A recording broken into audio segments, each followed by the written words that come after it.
Une lampe de 3 kg est suspendue via deux fils à un plafond.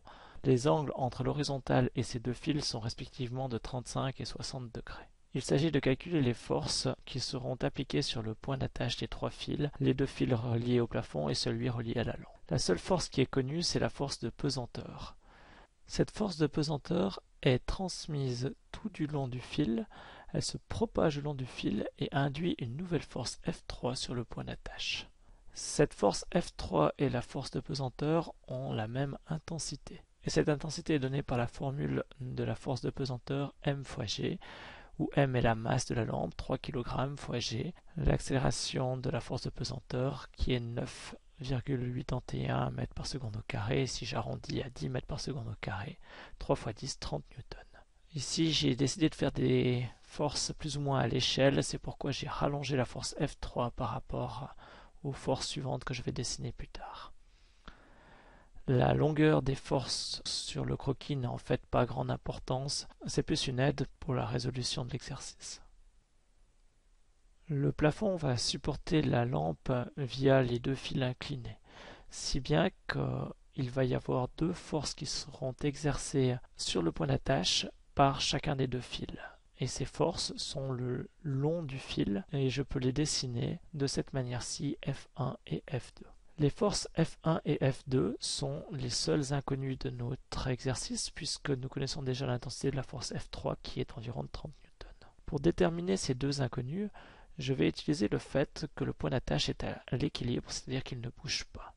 La somme des forces qui est appliquée sur ce point d'attache est nulle. Donc si j'additionne vectoriellement les forces F1, F2 et F3, j'obtiens 0. Je vais essayer de travailler en composantes pour obtenir des équations qui feront apparaître mes inconnues F1 et F2. Mais pour faire apparaître des composantes, j'ai besoin dans un premier temps de définir un système d'axes. Alors ici, je choisis un système d'axes horizontal-vertical, axe des x horizontal, axe des y vertical. En fait, le choix du système d'axes dépend du problème. Il s'agit de se débrouiller pour avoir un maximum de forces qui seront parallèles aux axes. Simplement, dans la situation présente, je ne peux avoir qu'une seule force parallèle aux axes. F1 et F2 ne forment pas un angle de 90 degrés, donc ça ne sert à rien de mettre un système d'axes autrement que horizontal-vertical. Nous verrons plus tard pourquoi il est intéressant d'avoir des forces qui sont parallèles au système des axes.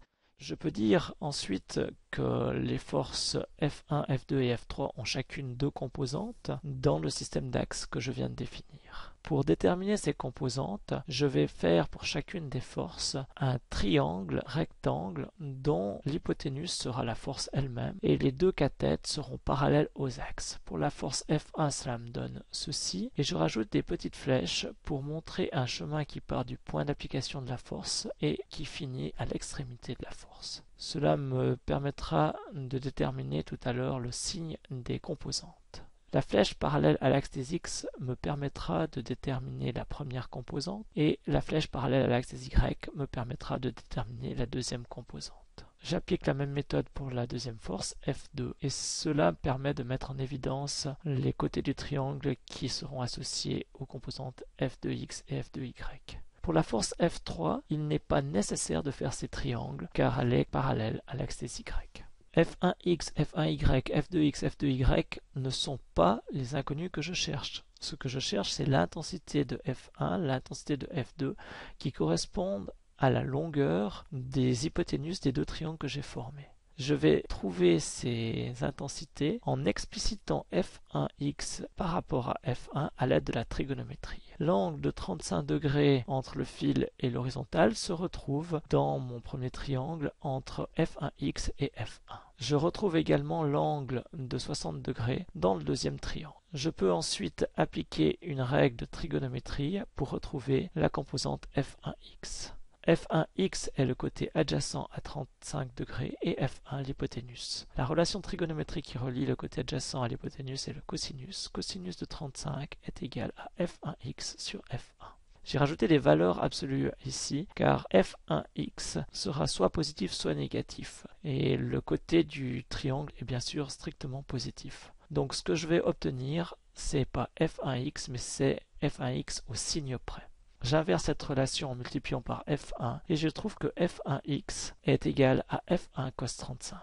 Il s'agit maintenant de déterminer si f1x est positif ou négatif. Si j'observe la flèche que j'ai dessinée pour f1x, je me rends compte qu'elle est de sens contraire de l'axe des x. Dans ce cas-là, nous définissons que la composante f1x est négative et elle vaudra moins f1 cos 35. De la même manière, je vais pouvoir déterminer f1y. f1y est le côté opposé à l'angle de 35 degrés. f1 est toujours l'hypoténuse. Je vais donc utiliser la règle du sinus. Sin 35 degrés est égal à f1y sur f1. J'inverse cette relation et je trouve que f1y est égal à f1 sin 35. Bien sûr, il s'agit toujours de f1y au signe près. Analysons le signe de f1y maintenant. f1y est dans le même sens que l'axe des y, si bien que je vais garder une valeur positive pour f1y et ce sera f1 sin 35. Avec des méthodes analogues, je vais trouver les composantes de f de f de x est le côté adjacent à l'angle de 60 degrés. Je vais obtenir f de x à partir de f2 en utilisant le cosinus. Cosinus de 60 degrés égale f de x sur f2. J'inverse, j'obtiens f de x est égal à f2 cosinus 60 au signe près. f de x est dans le même sens que l'axe des x, donc f de x est positif et vaut f2 cos 60 degrés. Sans refaire l'entier de la démarche pour f de y, je trouve que f de y vaut f2 sinus 60. C'est positif car dans le même sens que l'axe des y, et j'ai utilisé la relation sinus car f de y était l'opposé de l'angle de 60 degrés. Nous arrivons à F3 maintenant. Nous allons voir l'avantage d'avoir une force qui est parallèle à un système d'axes. Il n'y aura pas besoin de faire de trigonométrie, car la première composante F3x représente l'influence de la force F3 horizontalement. Or, F3 tire verticalement, ce qui veut dire qu'elle n'influence pas le mouvement latéral. Je peux donc directement mettre une composante nulle pour f3x et je n'ai pas besoin de faire de trigonométrie pour retrouver f3y car au signe près f3y aura la même intensité que f3. Simplement f3y ici sera négatif car f3 est dirigé vers le bas et l'axe des y dirigé vers le haut. J'avais trouvé f3 qui valait 30 newtons, ma composante f3y sera donc de moins 30 newtons. À partir de cette écriture en composantes, je peux obtenir un système de deux équations à deux inconnues. La première ligne de mes composantes crée la première équation et la deuxième ligne, la deuxième équation. Pour résoudre ces équations, je vais procéder par substitution ici. En isolant pour commencer la force F2 dans la première équation, je passe pour cela F1 cos 35 de l'autre côté et je divise par cos 60.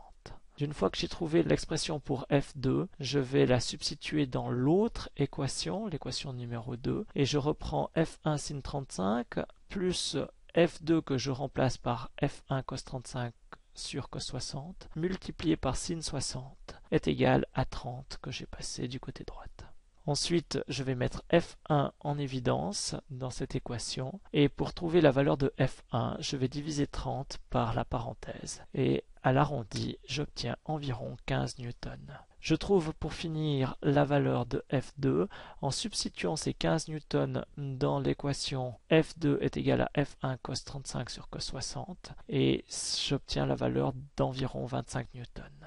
Pour résumer l'exercice, nous devions chercher les forces appliquées sur le point d'attache. Il y en a trois. Une force F1 le long du fil qui forme un angle de 35 degrés avec l'horizontale. Cette force a une intensité de 15 newtons.